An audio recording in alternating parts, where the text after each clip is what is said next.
it is a measure of just how much I enjoy this game, Dungeon Crawler, that though I was planning to come home tonight and start a video series on a war game, I got my Thorn expansion Kickstarter pack in the mail when I walked home tonight, and I really want to open it up for you and just show you some of the cards in there. So this is an impromptu unboxing, and I'll just show you the back of the box here stating that this is not the game itself, but it is an expansion. And what we've got here are 1 adventurer, 1 quest, 40 crawler, and 40 dungeon cards for a total of 34 images that are all unique to this set. So we've got 82 cards, only 34 unique. But I'm really excited about this. I haven't played this game in a while. And for those of you who watch my videos, you know that I did a review of this game. I was pretty harsh on the components and on the rules, but it is a fantastic solo play card game with a puzzly feel to it that I find myself coming back to again and again. As I said, I haven't played it in a while, and maybe I have some of the Kickstarter emails that will refresh my memory about what these new cards are. I'll try to pull that up and just show you some of them briefly here. The very first thing that we see in this deck are the much-needed resource trackers that were based on a Ricky Royal design that he made, and I know there were files downloadable, which I downloaded to play. So this is great. You get 2 of these cards, and you have tracking on one side from 1 to 4, and then you've got 5 to 9 on the other side, and there's 2 of these cards. That's great. We have a careful search card here, sorry about the light, which is described as something that will let you activate and lock an adventurer, I guess, in exchange for activating a target trap. So you get to do a careful search that way.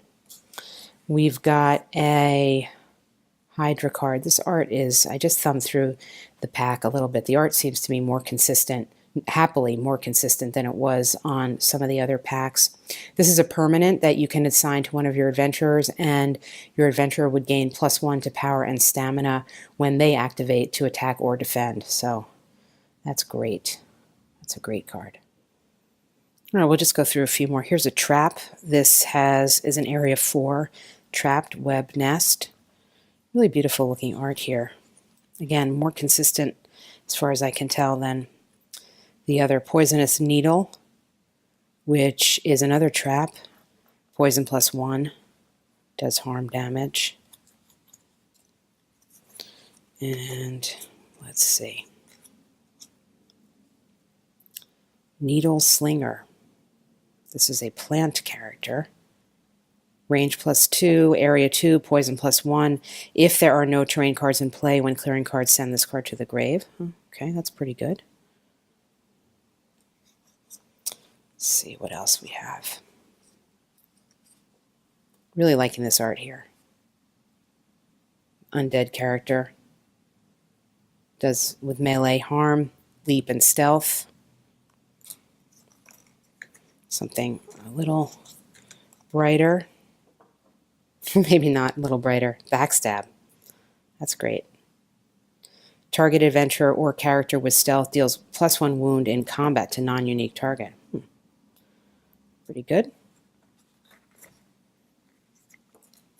We've got a heal wounds card here.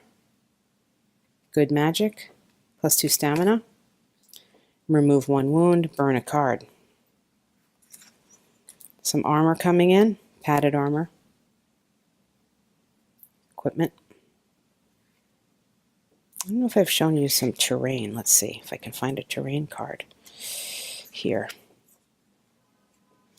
Here we go with a terrain card. This is Zaldar's Thorn terrain card. Time limit 4. That's pretty long. Spirits and undead gain swift +1 power. That's a unique card right there. Great art. More terrain. We got a thick underbrush. Ranged and thrown bonuses are reduced to 0 power. Characters and adventurers with stealth gain +2 power, etc. Dark art. In a good way, in a good way. just going to finish up here with a couple more characters. I know I haven't shown you everything. This is a shapeshifter. This is going to be annoying because reach +2 harm, immune to harm and supernatural, shapeshift, and unstoppable. That's going to be around for a while. And then we have this excellent spirit.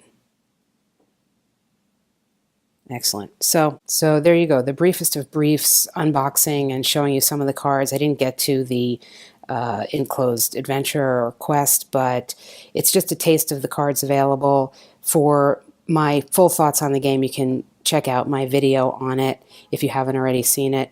I'm going to be taking this out again and re-emphasizing that it is a wonderful solo experience with a very thoroughly and effectively implemented dungeon theme, a puzzle card game that can have excellent replayability because it really is different every time you go through it, especially if you have every single released card that, as I do. But even if you don't have all the released cards, because of the interplay and the complicated yet functional design of how the cards work together, there's a lot of replay value in this game.